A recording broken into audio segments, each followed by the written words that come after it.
পুরুষ মানুষের ভালোবাসা ভয়ঙ্কর রকমের সুন্দর। তবে পুরুষ মানুষের ভালোবাসা নারীর মতো আহ্লাদি কণ্ঠের হয় না। তারা তাদের দায়িত্বের মাধ্যমে ভালোবাসা প্রকাশ করে। যে পুরুষ যত বেশি দায়িত্ববান তার ভালোবাসাও ঠিক ততটুকুই। হে এভরিওয়ান, আসসালামু আলাইকুম। কেমন আছেন সবাই? আমি তো আলহামদুলিল্লাহ অনেক বেশি ভালো আছি। তো এই দিন সকালবেলা এত পরিমাণ শীত পড়েছিল, মানে লাস্ট ফ্রাইডের ব্লগ এটা।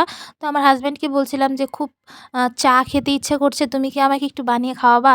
তো ও সঙ্গে সঙ্গে উঠে আমার জন্য এই চাটা বানিয়েছিল। এটা চা আর কফির মিক্সড, আর সাথে বিস্কিট দিয়েছিল। মানে আমি কম্বলের ভিতর থেকে একদমই উঠিনি, ওখানেই বসেছি, ওখানেই খেয়ে তারপরে উঠেছি পরবর্তীতে অনেক সময় ধরে। তাই আমি ওকে বলছিলাম আজকে সকালের শুরুটা আমার অনেক বেশি ভালো হয়ে গেল। তো বিয়ে হয়েছে প্রায় ৩ বছর হয়ে গেছে। লাস্ট কবে আমাকে চা বানিয়ে খাইয়েছিল আমার ঠিক মনে নেই, তবে একবার খাইয়েছিল। তো সেটা চা ছিল, ওটাও অনেক বেশি মজার ছিল। তো আজকের চা আর কফির মিক্সটা এটা আরও বেশি মজার ছিল। তবে এটা সত্যি, আপনার জীবনে যদি সঠিক মানুষ আসে তবে জীবনটা অনেক বেশি সুন্দর। আর যাদের জীবনে একটা মানে ভুল মানুষকে সিদ্ধান্ত নেন মানে বিয়ে করার জন্য, তাদের জীবনটা একদম নরকে পরিণত হন। চা বিস্কিট খাওয়ার পর বেশ অনেকটা সময় পর তো আমার হাজব্যান্ড এই পিঠাটা অনেক বেশি পছন্দ করে। তো এটা আমি এই জন্য আগেই বানিয়ে রেখেছি, ফ্রাইডের আগেই বানিয়ে রেখেছি। ও আমার কাছে খেতে চেয়েছিল। তো এটা হচ্ছে পুলি পিঠা, ভাজা পুলি পিঠা যেটা সেটা।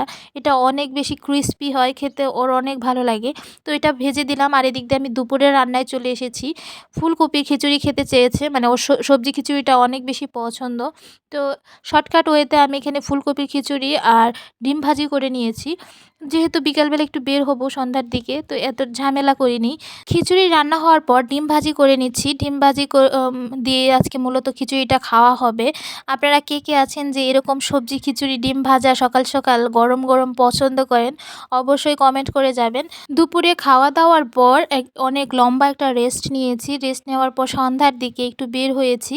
তো হাতে ক্যাশ টাকা ছিল, তো ভাবলাম যে আরও কিছু তুলে নিয়ে বেশ কিছু কেনাকাটা করি। কারণ হচ্ছে আমি কেনাকাটা করব না, কিন্তু আমার হাজব্যান্ড অনেক বেশি জোর করছিল।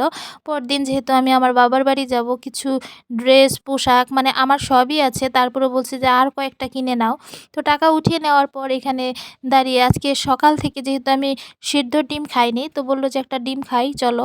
তো এখানে এই তো এখানে এই ডিমটা অনেক বেশি মজার ছিল, এটা আমার বাসার সামনেই। তো ডিম খাওয়া দাওয়া করে মার্কেটে চলে যাচ্ছিলাম। তো এখানে দেখলাম যে জুতা বিক্রি করছে, তো দেখলাম যে একটু দেখি সবসময় পরার জন্য, তবে খুব বেশি ভালো পেলাম না, যার কারণে আর নেইনি। তো আমার মূলত মোজা, ট্রাউজার, বিভিন্ন ছোটোখাটো যে জিনিসগুলো ওগুলা কিনতে হবে, তো ওগুলা কেনার জন্য আমি গিয়েছি। এই মার্কেটটায় গিয়েছি, কিন্তু আমার একদমই পছন্দ হচ্ছিল না, মানে মন মতো পাচ্ছিলাম না। তারপরে ও নিজে থেকে আমাকে বলছে যে চলো অন্য আরেক জায়গায়, আরেক মার্কেটের কথা বলছে, ওখানে যাই একটু দূরে হলেও। তো ওইখান থেকে আমি মার্কেট টার্কেট করে নিয়েছি, কারণ হচ্ছে ওখানে অনেক বেশি ভিড়, আমি এই জন্য ভিডিও শ্যুট নিইনি। তো খাওয়া দাওয়ার পর এই কলেজ গেটের এই ফুচকা চটপটিটা অনেক বেশি মজার, আপনারা তো অনেকেই জানেন। খাওয়া দাওয়া করে তারপরে আসার সময় আমাকে বারবার করে বলছিল তোমাকে আমার ফুল কিনে দিতে ইচ্ছা করছে। তবে আমি বললাম যে খুব বেশি কিনো না, শুধু শুধু এগুলা কিনে বাসায় ভরপুর করার দরকার নেই। তো বলছে যে আমার খুব ইচ্ছা করছে, অন্তত 2টা ফুল নাও।